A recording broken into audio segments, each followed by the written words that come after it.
میں حاملہ تھی اور شوہر کے مرنے کے بعد ساس اور نندوں نے مجھ پہ ظلم کے پہاڑ توڑ دیے۔ ساس نے اپنی بیٹیوں کو دعوت پہ بلایا، سب کھانا کھا رہے تھے اور میں زمین پہ بیٹھی تھی۔ نند نے ایک تھپڑ مجھے مار کے کہا، منحوس، تیری وجہ سے میرا بھائی مرا ہے، نکل جا یہاں سے، میرا کوئی نہیں تھا۔ میں کمرے میں آ گئی۔ کچھ دیر بعد ساس اور نندیں آئیں۔ میں روتے ہوئے قرآن پڑھ رہی تھی۔ ساس اور نندوں کی نظر میرے پیٹ پہ پڑی، میرے تو ہوش اڑ گئے۔ میں بھاگنے لگی کیونکہ ساس کے ہاتھ میں آج سارا دن میرا کچن میں ہی گزر گیا تھا، اور ایک ٹانگ پہ کھڑے ہو کے میں نے بہت سے پکوان تیار کیے تھے، کیونکہ گھر میں آج دعوت عام تھی اور مجھے صرف کھانا پکانے کے سخت آرڈر آئے تھے۔ میں اپنا کام کھانا بنانے میں مصروف تھی کہ اچانک سے میرے کانوں میں ایک سخت آواز پڑی، منحوس کہیں کی، میری بیٹیاں آنے والی ہیں اور تو ہے کہ ابھی تک صرف کچن میں گھوم پھر رہی ہے، کھانا کیا تمہارا باپ بنائے گا؟ جلدی ہاتھ چلاؤ، میری بیٹیاں اور ان کے شوہروں کو بھوک لگی ہوگی اور انہیں انتظار کرنے کی عادت نہیں۔ اتنے سخت الفاظ بولتی ہوئی میری ساس کچن سے جا چکی تھی۔ میری آنکھوں میں آنسو تھے۔ میں نے اپنے آنسو پیے اور تیز تیز اپنا کام ختم کرنے میں لگی رہی۔ میری حالت بھی آج کچھ ٹھیک نہیں تھی، مگر اس گھر میں ہوتے فیصلوں کے آگے میں کچھ کر نہیں سکتی تھی۔ 2 گھڑی سکون کا سانس بھی لینا میرے لیے گناہ تھا۔ مجھے اس بات کی اجازت نہیں تھی کہ میں بھی آرام کر لوں۔ انہی سوچوں میں ڈوبی آنسو بہاتے ہوئے میں کام کر رہی تھی۔ کچھ ہی دیر بعد دروازے پہ گھنٹی بجی۔ دروازہ کھلا تو میری نندیں اور ان کے شوہر تشریف لے آئے۔ ساس کو بتایا، سب ایک کمرے میں بیٹھ گئے اور باتیں کرنے لگے۔ میں اکیلی کچن میں اتنے لوگوں کا کھانا بنانے میں مصروف تھی۔ جلدی میں میرا ہاتھ جل گیا۔ ہاتھ دے کے ساس بولی، سنو مہارانی، تمہیں میں یہاں صرف روٹیاں توڑنے کے لیے نہیں لائی، جلدی سے کھانا ٹیبل پہ لگاؤ، سب کو بھوک لگی ہوئی ہے، سب انتظار کر رہے ہیں۔ اتنا کہتے ہوئے وہ مجھے غصے سے دیکھنے لگی۔ جی اماں بولتے ہوئے میں نے جلدی سے اپنا کام ختم کیا اور سارا کھانا ٹیبل پہ لگا دیا۔ سب لوگ ٹی وی لاؤنج میں بیٹھے ٹیبل پہ کھانا کھا رہے تھے اور کہوں کی آوازیں ہر طرف گونج رہی تھی۔ ہر کوئی مزے میں تھا اور میں کچن میں اس انتظار میں کھڑی تھی کہ کب سب کھانا کھائیں اور کب میری باری آئے۔ مجھے کھانا پہلے کھانے کی بالکل بھی اجازت نہیں تھی، جبکہ ایسی حالت میں مجھے بہت بھوک لگتی۔ صبح ہوتے ہی مجھے بھوک کا احساس ہوتا، لیکن ساس کے ڈر سے میں اس احساس کو اپنے اندر ہی دفن کر دیتی اور صبر کا دامن نہ چھوڑتی۔ میں بھی اسی انتظار میں تھی کہ میری ساس کی آواز پڑی۔ میں نے جا کے بات سنی تو وہ کہنے لگی، تم کیا ثابت کرنا چاہتی ہو میری بیٹیوں کے سسرال والوں کے سامنے، ان کے شوہروں کے سامنے، کہ میں تم پہ ظلم کرتی ہوں، کہ تمہیں میرے ساتھ بیٹھ کے کھانا کھانے کی اجازت نہیں ہے؟ سب لوگ میری طرف حیرت سے دیکھنے لگے۔ میری نندوں کی آنکھوں میں نے اپنے لیے عجیب سی نفرت محسوس کی تھی۔ میں نے نفی میں سر ہلاتے ہوئے کہا، نہیں اماں، ایسی تو کوئی بات نہیں، آپ سب لوگ کھانا کھا لیں، میں کام سے فارغ ہو کے کھانا کھاؤں گی، مجھے بھی بھوک نہیں۔ اتنا کہتے ہوئے میں اپنی جگہ سے ابھی پلٹی ہی تھی کہ تبھی میری ایک نند نے کہا، بیٹھ جاؤ یہاں جہاں کھڑی ہو، خبردار کچن کی طرف رخ کیا تو یہیں بیٹھو اور جو کھانا ہے یہیں بیٹھ کے کھاؤ۔ میری ساس کے چہرے پہ ایک تسلی بخش مسکراہٹ تھی، جیسے وہ کہہ رہی ہوں، بہت اچھا کر رہی ہو، اس کے ساتھ ایسا ہی ہونا چاہیے۔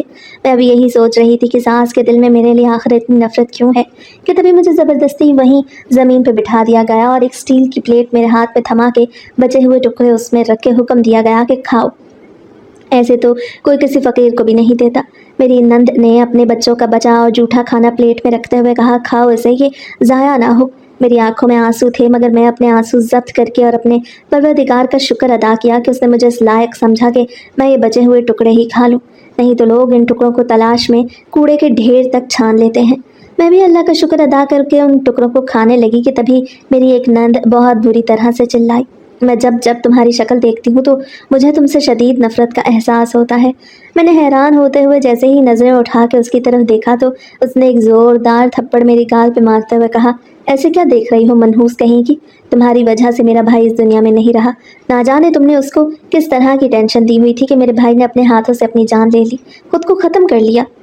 وہ ہماری ماں کا واحد سہارا تھا اور تم نے ہم سے اسے بھی چھین لیا۔ میری ماں کا واحد اور اکلوتا بیٹا تھا جو تمہاری وجہ سے آج ہمارے بیچ میں نہیں۔ دفع ہو جاؤ یہاں سے، میں تمہیں ایک لمحے کے لیے بھی اپنے قریب برداشت نہیں کر سکتی۔ میں نے پلیٹ وہیں پہ رکھی اور سسکیاں باندھتے ہوئے اپنے کمرے کی طرف چلی گئی۔ کمرہ کیا تھا، میرے شوہر کے گزر جانے کے بعد مجھے ایک اسٹور روم دے دیا گیا اور میں وہیں پہ اپنی زندگی کے باقی دن گزار رہی تھی۔ میں روتے ہوئے اسٹور روم میں آئی، زمین پہ بچھے کپڑے پہ بیٹھ کے زاروں قطار رونے لگی۔ میرا دل بہت بھر آیا۔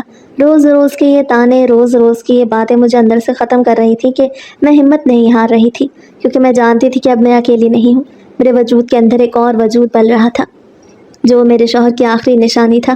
میں اپنے پیٹ پہ ہاتھ رکھ کے زاروں قطار رونے لگی۔ تبھی مجھے اس بات کا احساس ہوا کہ مجھے اسے پکارنا چاہیے جو سب کو عطا کرتا ہے، جو سب کے لیے آسانیاں پیدا کرتا ہے۔ میرا سوائے اس ذات پاک کے کوئی نہیں تھا۔ میں نے قرآن پاک کھولا اور اس کی تلاوت شروع کر دی۔ मेरी सिसकियां बंद गई थीं, आंसू ज़ारों कतार बह रहे थे कि तभी अचानक से मेरे कमरे का दरवाज़ा ज़ोरदार झटके से खुला। मैं हाथों में कुरान पाक लिए खौफ के मारे इधर उधर देखने लगी तो सामने अपनी सास और दोनों नंदों को पाया जो नफ़रत भरी निगाहों से मुझे देख रही थी। उनकी आंखों में उतरता खून मुझे खौफ ज़्यादा कर गया। मैं कमरे में इधर उधर भागने की कोशिश करने लगी। मेरी जान तब निकली जब मैंने अपनी सास के हाथ में अपने लिए मौत देखी। मेरा नाम रूहा है। मैं अपनी चाची के यहाँ रहती थी क्योंकि मेरी अम्मा अब्बा का इंतकाल हो चुका था। एक रोज़ रोड एक्सीडेंट में दोनों इस जहाँ को छोड़ के चले गए। अब्बा की मौत तो मौके पे ही हो गई, जबकि अम्मा मुझे पैदा करते ही चल बसी। मैंने अपने माँ बाप को तो नहीं देखा था। चाची के यहाँ औलाद नहीं थी और उनके अलावा मेरा इस दुनिया में कोई नहीं था, इसलिए मेरी परवरिश की जिम्मेदारी चाचा और चाची ने ली। मुझे कहीं महसूस नहीं हुआ था कि ये लोग मेरे सगे माँ बाप नहीं हैं। चाचा और चाची ने मुझे बहुत प्यार दिया, कभी माँ बाप की कमी नहीं महसूस होने दी। मुझे पढ़ने का बहुत शौक़ था, इसलिए चाचा ने भी मुझे कभी पढ़ने से नहीं रोका था। चाचा सब्ज़ी फरोश थे। काम इतना न होने के बावजूद भी चाचा ने मुझे स्कूल में दाखिल कराया। मैं बहुत लायक थी, हमेशा अपनी क्लास में अव्वल आती थी। चाची और चाचा बहुत खुश होते मुझे कामयाब देखकर। ऐसे ही वक्त तेज़ी से गुजरता गया और मैंने मैट्रिक का इम्तिहान भी बहुत अच्छे नंबरों से पास कर लिया। मैं दुनियावी तालीम में बहुत अच्छी थी, लेकिन मेरा जो रुझान दीनी तालीम की तरफ बिल्कुल भी नहीं था। कई दफ़ा चाची ने मुझे कुरान सीखने के लिए पास के एक घर में डाला, मगर मैं हर दफ़ा बहाने लगा के जाना छोड़ देती। तब मैं बहुत छोटी थी, नादान थी, दीनी तालीम की अहमियत को नहीं जानती थी। बड़ी हुई तो मेरे दिल में खुदा ने ही कुरान की मोहब्बत डाली और मैंने कुरान सीखने का फ़ैसला किया। मैंने एक मदरसे में जाना शुरू कर दिया। सुबह मैं अपने कॉलेज जाती और शाम होते ही मदरसे आ जाती। अपनी ज़िंदगी में बहुत खुश थी। चाचा और चाची ने मुझे कभी किसी भी चीज़ के लिए परेशान नहीं होने दिया था। हमेशा मेरे मुंह से निकली हर बात को पूरा करते, चाहे उनके इतने वसाइल होते या ना होते। मेरी कही गई कोई बात नज़रअंदाज नहीं की जाती थी। मैंने उन दोनों से बहुत प्यार पाया था। आज मैं मदरसे में थी कि एक लड़का मुझे बुलाने के लिए आया। रोहा आपी, रोहा आपी, वो ये कहता हुआ मदरसे के अंदर आ गया। मैंने जब अपना नाम सुना तो उससे पूछा, क्या बात है, क्यों यूँ मेरा नाम जपते हुए आ रहे हो? तुम नहीं जानते मदरसे का ये वक्त लड़कियों के पढ़ने का है? हटो यहाँ से और जाओ यहाँ से। कारिया आपी ने देखा तो कारी साहब से बोल के तुम्हारा कीमा बनवा देंगी। ये सुरैया खाला का बेटा असलम था, जो बिना पहिए की गाड़ी की तरह अंदर ही घुसता चला आ रहा था। मेरी बात सुनकर उसने गहरी सांस लेते कहा कि फजूल बातें छोड़ो और जल्दी घर चलो, तुम्हारे चाचा को हार्ट अटैक आया है। हाय ओ रब्बा, बेसाख्ता मेरे मुंह से निकला। मैंने कुरान वहीं रखा और असलम के साथ फ़ौरन घर चली आई। और जब घर पहुंची तो चाचा अपनी आखिरी सांसें गिन रहे थे। 11 22 वाले चाचा को चेक कर रहे थे। मैं पहुंचते ही चाचा ने गहरी नज़र मुझ पर डाली और अपनी आंखें बंद कर लीं। फिर वो आंखें कभी न खुली, हमेशा के लिए बंद हो गईं। हमारी ज़िंदगी में हमेशा के लिए अंधेरा छा गया। चाची चाचा के गम से निढाल रहने लगी। मुझे भी अपने चाचा बाप की तरह थे। मैं भी सही मानों में आज यतीम हुई। मैंने कभी भी अपनी यतीमी को महसूस नहीं किया था, लेकिन चाचा के जाने के बाद मुझे इस बात का बखूबी अंदाज़ा हो गया कि यतीम की ज़िंदगी कैसी होती है, बिना बाप की ज़िंदगी कैसे गुजारी जाती है। अब मुझे चाची की हर वक्त फ़िक्र रहती। मैं हर वक्त साए की तरह चाची के इर्द गिर्द मंडलाती रहती, क्योंकि जब से चाचा का इंतकाल हुआ चाची बहुत ज़्यादा परेशान रहने लग गई थी और बीमार भी रहने लगी थी। मैं अपने कॉलेज की पढ़ाई छोड़ के चाची के साथ घर को संभालने में लग गई। चाचा सब्ज़ी फरोश थे और रेहड़ी पे सब्ज़ी लगा के गली गली मोहल्ले मोहल्ले बेचा करते थे। अब मैं या चाची ये काम तो नहीं कर सकती थी, इसलिए हमने यही बेहतर समझा कि क्यों ना घर की दीवार के साथ बिछोना बिछा के या रेहड़ी लगा के यहीं पे खड़े होकर सब्ज़ी फ़रोख्त की जाए और जिसको चाहिए हो वो यहीं पे आके ले जाए। हमारा मोहल्ला इतना बड़ा नहीं था, पर जितना था वो सब हम पे तरस खा के या खुदा खौफी करके सब्ज़ी हमारी रेहड़ी से ही ख़रीदा करते थे। चाची सारा दिन रेहड़ी पे सब्ज़ी बेचती और मैं सारा दिन घर का काम काज करती। हम दोनों औरतों के लिए बहुत मुश्किल हो गया था इतनी आमदनी में घर चलाना, किराया निकालना, बिल और घर के अखराजात पूरे करना। लेकिन फिर भी सब्र शुक्र से हम दोनों माँ बेटी इस घर को चला रही थी। घर का किराया भी काफ़ी था। 10,000 रुपये हर महीने निकालना बहुत मुश्किल लगता था। हमारे मोहल्ले वाले अच्छे थे, वो भी हमारी इमदाद कर दिया करते थे।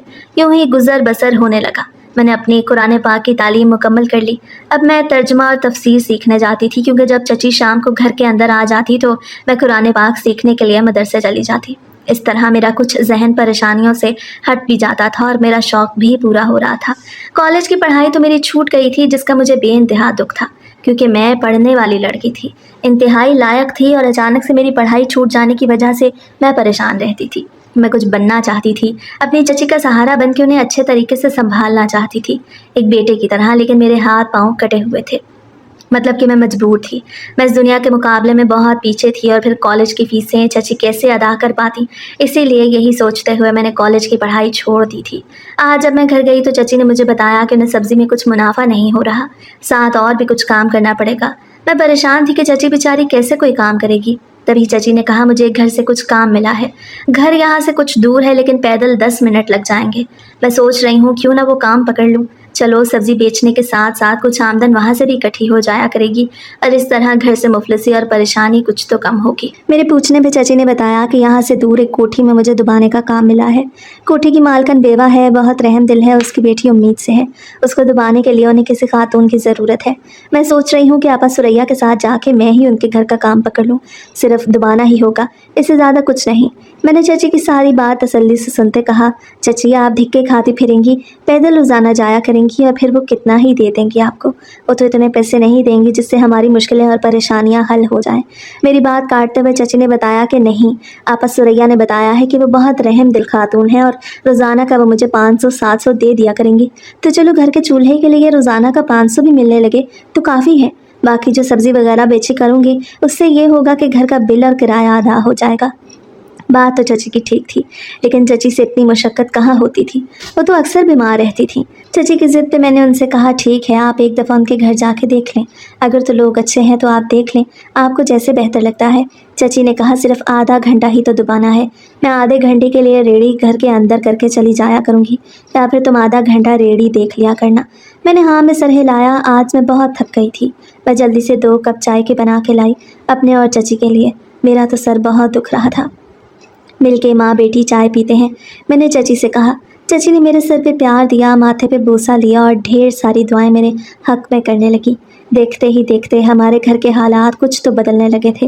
घर में जहाँ एक वक्त का खाना बनता वहाँ अब 2 वक्त का खाना आराम से खाने को मिल जाता था, क्योंकि चची ने उस कोठी का नाम पकड़ लिया था। उनकी बेटी हामला थी तो उसको आधा घंटा दुबाना होता था और मालकन अच्छी खासी आमदनी चची को दे देती थी। चची के हाथ में कभी 1000 रुपये का नोट होता तो कभी 600-700 रुपये होते। जितना उसका दिल करता उतना चची को वो दे दिया करती। रोज़ाना के रोज़ाना पैसे देने के अलावा वो घर का कुछ बचा हुआ खाना, अपनी बेटियों के कपड़े और अपने कपड़े भी चची को दे दिया करती। आज मैं बहुत उदास थी। मेरे पास पहनने को ढंग के कपड़े नहीं थे, लेकिन चची जब घर आई तो इतना बड़ा थैला हाथ में पकड़ा हुआ था। अरे चची ये क्या है? उन्होंने मुस्कुराते हुए कहा ये तुम्हारे लिए कपड़े लाई हूँ। मैं बहुत ज़्यादा खुश हुई। मुझे लगा कि चची मेरे लिए नए कपड़े ख़रीद के लाई हैं। मैंने खुशी खुशी उनके हाथ से थैला पकड़ते हुए कहा, आपने इतना खर्च क्यों किया भला? एक आधा सूट ले आती वो भी काफ़ी था। मैं आपसे एक सूट मांगने ही वाली थी, क्योंकि मेरी सहेली है ना नैना, उसका निकाह है। उसके निकाह पे मुझे जाना था, इसलिए मेरे पास तो कोई ढंग का सूट नहीं। तो मैंने सोचा आपसे आज ज़रूर कहूँगी। देखें, आपने मेरे दिल की बात सुन ली और ख़ुद से कपड़े ले आई। जैसे ही मैंने थैला खोला तो मेरी सोच से भी परे थैले में कपड़े थे। इतने एक्सपेंसिव और इतने खूबसूरत मैंने ज़िंदगी में कभी इस तरह के कपड़े नहीं देखे थे। मैं कपड़े देखती जा रही थी और उन्हें साथ लगा के चेक करती जा रही थी, मगर ये भूल गई कि ये सिलाई हुए कपड़े कहाँ से आए होंगे। तभी मैंने चची की तरफ देखते हुए कहा कि ये ठीक मेरे ही नाप के कपड़े कहाँ से ले आई हो। उन्होंने मुस्कुराते हुए कहा, बेटा मेरी इतनी औकात कहाँ के मैं बाज़ार से ख़रीद के लाऊं, वो भी रेडीमेड। ये तो मुझे मालकन ने दिए हैं, उनकी बेटियों के कपड़े हैं। कह रही थी कि शादी के फ़ौरन बाद ही तो वो हामला हो गई, अब ये सूट नहीं पहनती, तो तुम अपनी बेटी के लिए ले जाओ, क्योंकि ये एक दफ़ा ही पहने हैं और कुछ सूट तो ऐसे हैं जो बिल्कुल भी पहन के नहीं देखे। कुछ देर के लिए तो मुझे दिली दुख हुआ, क्योंकि मेरे चचा ने कभी भी मुझे किसी की उतरन नहीं दी थी। अब ये हालात आ गए थे कि मुझे किसी की उतरन पहननी पड़ रही थी। लेकिन फिर मुझे अल्लाह ताला की रज़ा समझते हुए मैंने ये सारे कपड़े खुशी खुशी रख लिए और अपने चेहरे से ज़रा बराबर भी चची को शक न होने दिया कि मुझे ये कपड़े लेते हुए कुछ दुख महसूस हुआ है। सुबह 6 बजे का टाइम था। दरवाजे पर ज़ोरदार दस्तक से मेरी आँख खुली थी। मैं आंखें मलती हुई तेज़ कदम सहन की तरफ गई और हल्की आवाज़ से पूछा, कौन है? तो बाहर से मुझे किसी की आवाज़ सुनाई न दी। मेरा दिल घबरा गया, मुझे खौफ सा आने लगा। फिर से मैंने लरजती हुई आवाज़ में पूछा, भाई कौन है बाहर? बोल क्यों नहीं रहा? तभी मेरे कानों में एक मीठी सी आवाज़ पड़ी, देखें दरवाज़ा खोलें, मैं हूँ मोमिन। आवाज़ बहुत प्यारी थी। कुछ पल के लिए तो मैं खो सी गई। दोबारा दस्तक हुई तो मैंने बड़बड़ाते हुए कहा, भाई कौन मोमिन? तो वो थोड़ा ऊंचा बोला, देखें मुझे खाला आसफ़ा से मिलना है। खाला आसफ़ा है तो प्लीज़ उन्हें बाहर भेजें। इस दफ़ा मुझे उसकी आवाज़ में कुछ घबराहट और परेशानी सी महसूस हुई।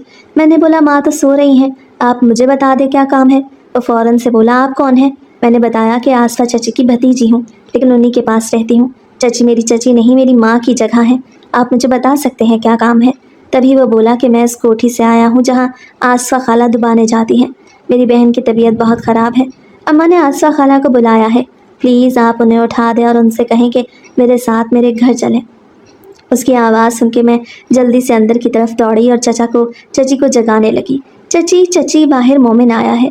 कोई मोमिन, ना जाने वो कौन है, कह रहा है कि मैं कोठी से आया हूँ। चची मेरी आवाज़ सुनकर और मेरे मुंह से मोमिन का नाम सुन के हड़बड़ाते हुए उठी और कहने लगी, अल्लाह खैर करे। मोमिन, और मेरे घर में सब खैरियत तो है? चची ने फ़ौरन अपनी चादर सर पे लपेटते बाहर का दरवाज़ा खोला। वो खूबसूरत नौजवान अब मेरी नज़रों के सामने था। मैं चची के पीछे खड़ी छुप के उसे देख रही थी।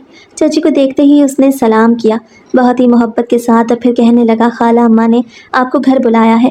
आप ही की तबीयत काफ़ी ख़राब है और अम्मा ने मुझे कहा कि मैं जाके जल्दी से आपको ले आऊँ। आप देर मत करें, आ जाएं। मैं गाड़ी में आपका इंतज़ार कर रहा हूँ। चची ने मुझसे कहा कि तुम दरवाज़ा लगा लो, मैं मोमिन के साथ उनके घर जा रही हूँ। चची जैसे ही दरवाज़ा लगाने के लिए मैं आगे हुई तो मोमिन की नज़र मुझ पे पड़ी और मेरी मोमिन पे। यही वो लम्हा था जिसने हम दोनों के दिलों पे मोहब्बत से वार किया। मोमिन मुझे देखता ही रह गया और मैं मोमिन की सूरत को अपनी आंखों में बसाए दरवाज़ा बंद करके अंदर चली आई। सारा दिन मैं चची का इंतज़ार करती रही, लेकिन चची का कुछ अता पता नहीं था। शाम हुई तो किसी ने दरवाज़ा खटखटाया। मैं दौड़ते हुए दरवाजे की तरफ गई कि शायद वो आ गई हैं। मैंने बिना पूछे ही दरवाज़ा खोल दिया। जैसे ही मैंने दरवाज़ा खोला तो मेरी आंखें पथरा सी गईं। मेरी आंखों के सामने कोई और नहीं बल्कि मोमिन खड़ा था। मैं कुछ पल के लिए तो उसे पत्थर बनी देखती ही जा रही थी। फिर वो मुस्कुराया। उसकी मुस्कुराहट देख के मुझे होश आया था। मैं इधर उधर देखने लगी और उससे कहा कि मेरी चची माँ कहाँ है। उसके चेहरे पे अभी भी मुस्कुराहट थी। न जाने वो किस खुशी में इतना मुस्कुरा रहा था। मैंने 2 दफ़ा उससे सवाल किया, लेकिन पलट के कोई जवाब न पाया। अब मुझे गुस्सा आ रहा था। मैंने उसके चेहरे के सामने चुटकी बजाते हुए कहा, ओ हेलो, मैं आपसे पूछ रही हूँ मेरी चची माँ कहाँ है। वो मुस्कुराते हुए मुझसे कहने लगा, मुझे आपका पूछना बहुत अच्छा लग रहा है। आप मुझसे पूछती रहें, मैं यूं ही मुस्कुराता आपको देखता रहूं। मैंने शर्म से नज़रें झुका दी। वो अजीब सी बात कर रहा था। दिल तो मेरा भी चाह रहा था कि मैं उससे बातें ही करती रहूं, उसका चेहरा ही देखती रहूं, लेकिन उस वक्त मुझे अपनी चची की फ़िक्र ज़्यादा सता रही थी। मैंने फिर से कहा, देखें, मुझे बताएं मेरी चची कहाँ है।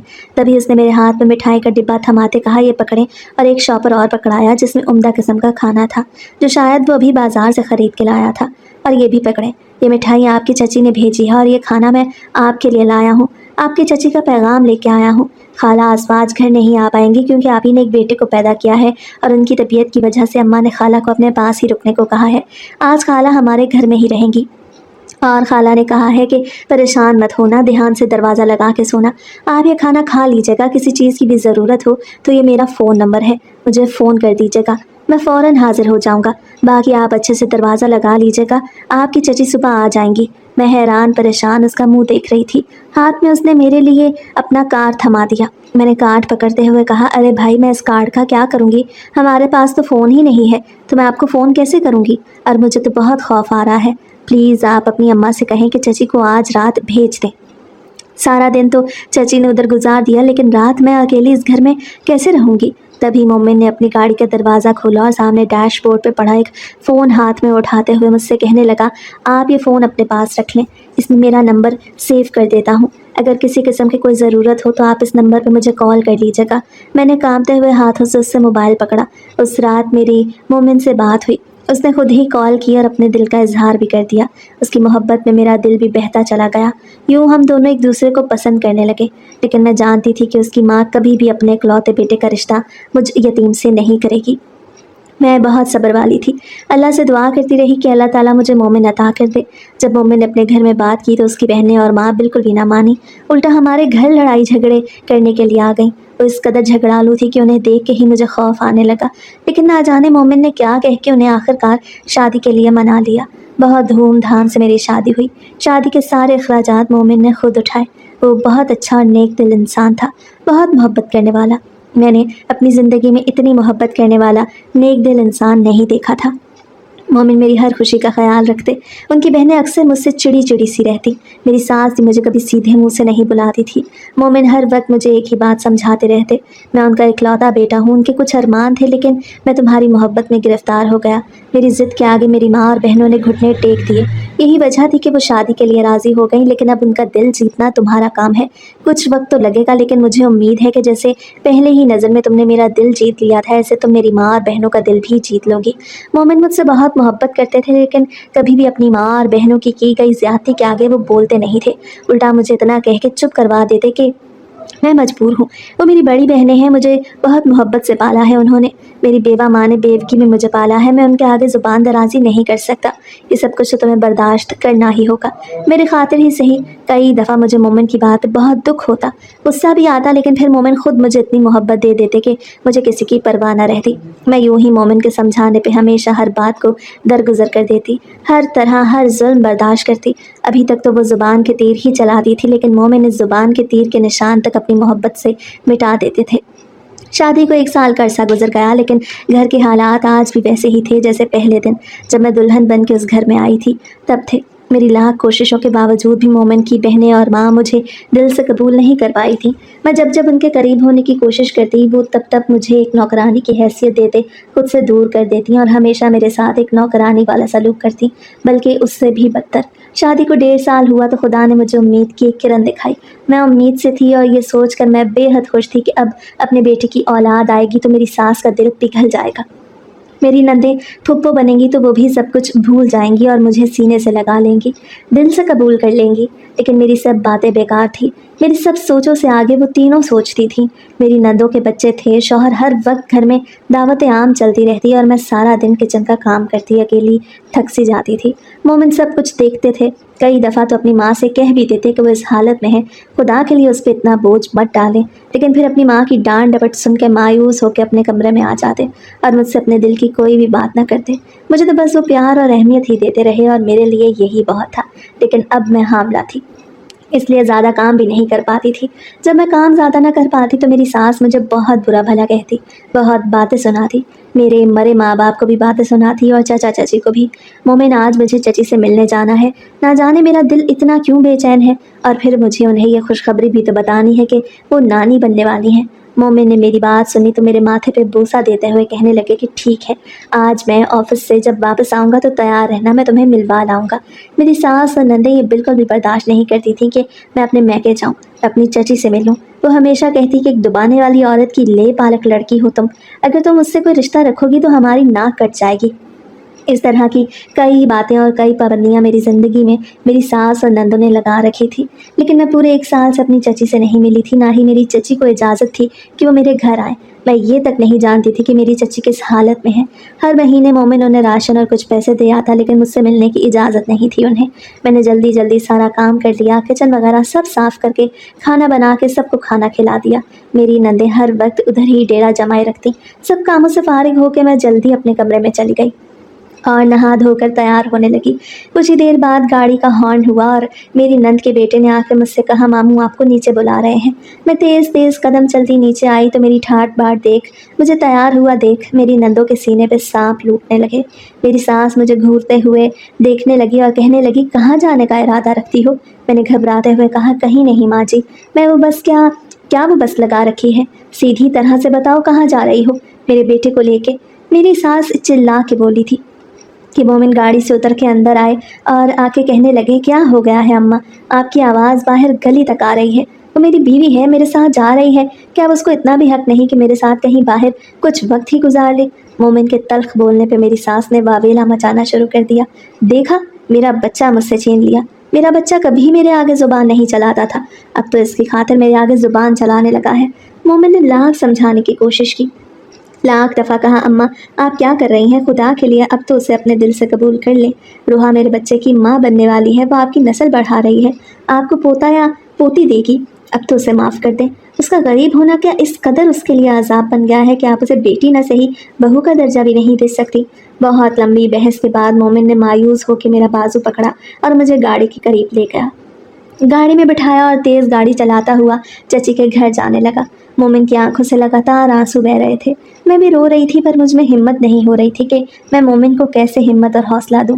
तभी मोमिन ने मेरी तरफ देखा और मेरे आंसू साफ करते हुए कहा, देखो रोहा, मैं अच्छी तरह से जानता हूँ कि तुम सारा दिन काम वालियों की तरह सारा घर संभालती हो और मेरी बहनें और माँ बहुत ज़्यादा जुल्म ढाती हैं तुम पर, लेकिन मैं मजबूर हूँ। मैं उनके किए गए एहसानों के नीचे दबा हुआ हूँ।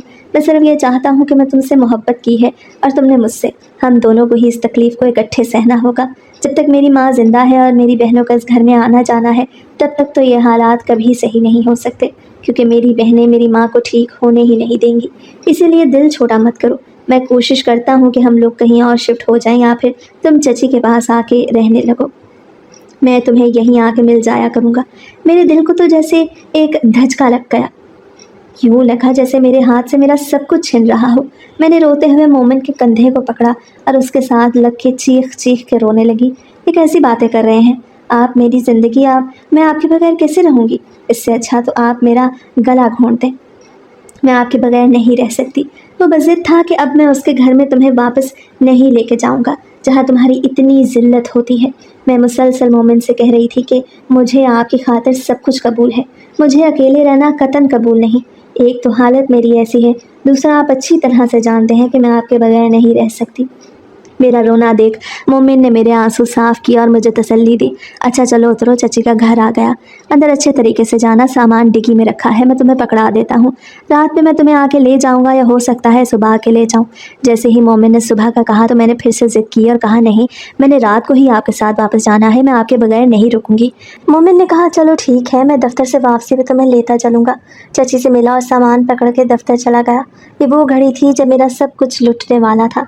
मैं इस बात से अनजान थी कि आज मेरी ज़िंदगी उजड़ जाएगी और मुझे हमेशा के लिए तकलीफ़ों में छोड़ के मोमिन भी चचा की तरह चला जाएगा।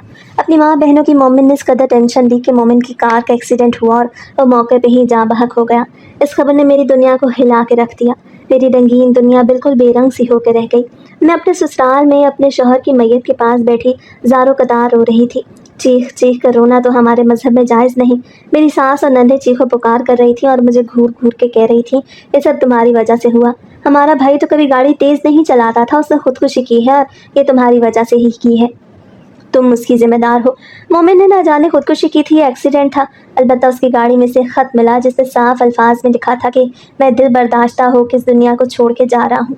इसमें किसी का कोई कसूर नहीं, मुझे माफ़ कर देना। और खुदा के लिए अम्मा, आपको मेरी कसम है, मेरी बीवी को घर से कभी भी मत निकालना। उसे इसी घर में रहने की इजाज़त देना और मेरे आने वाले बच्चे को दिल से अपना लेना। ये आखिरी अल्फाज थे मोमिन के, जिसने मेरा कलेजा चीर के रख दिया।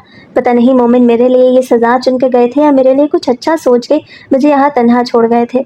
दिन रात मेरी तजलील की जाती, मेरी हर बात पे उंगली उठाई जाती। मेरा बोलना तो दूर की बात, मेरा सांस लेना तक यहाँ मुश्किल कर दिया गया था।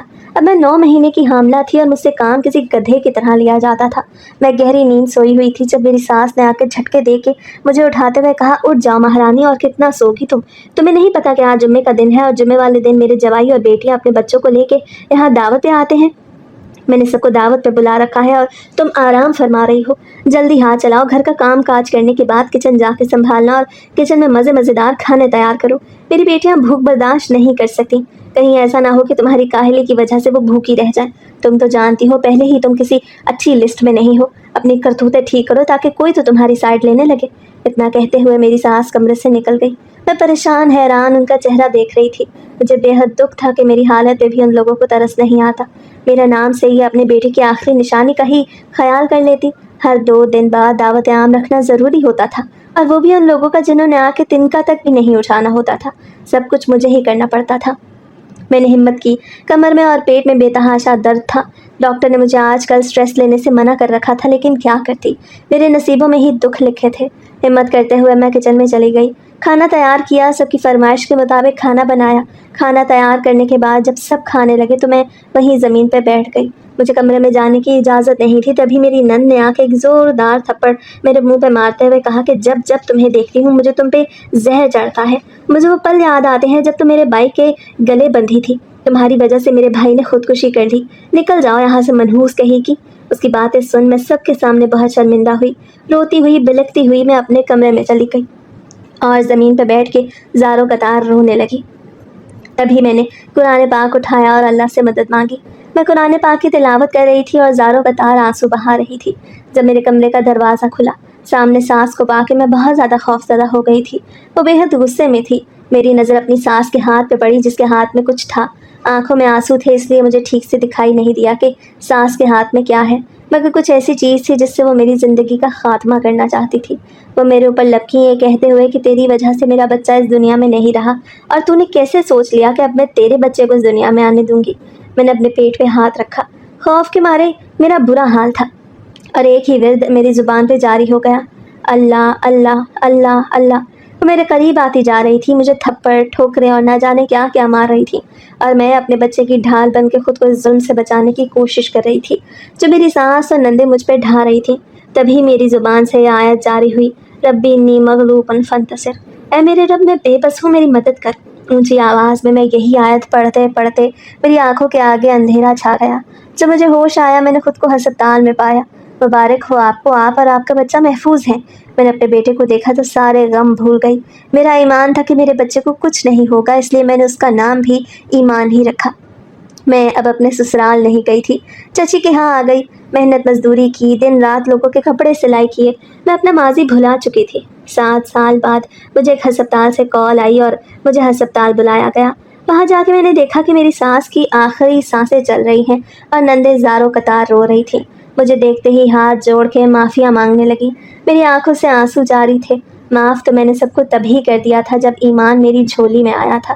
ایمان کو دے کے سانس نے ساتھ لگایا اور اس دنیا سے رخصت ہو گئی۔